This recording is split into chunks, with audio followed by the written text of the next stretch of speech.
Welcome to another TruckPay video tutorial. This is Ben Honig, TruckPay's Chief Technology Officer, and today we're going to learn how to sign up and log in on the TruckPay iOS platform. To sign up, tap the Sign Up button.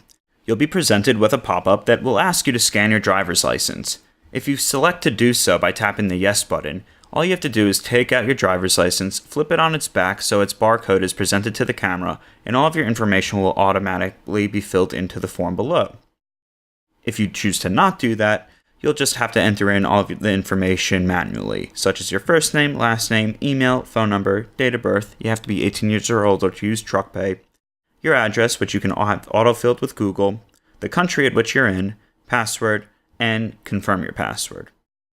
After that, you'll tap the Sign Up Now button, and you'll sign your name as so, tap Done, and your account will be created. And that's how you sign up for TruckPay on iOS.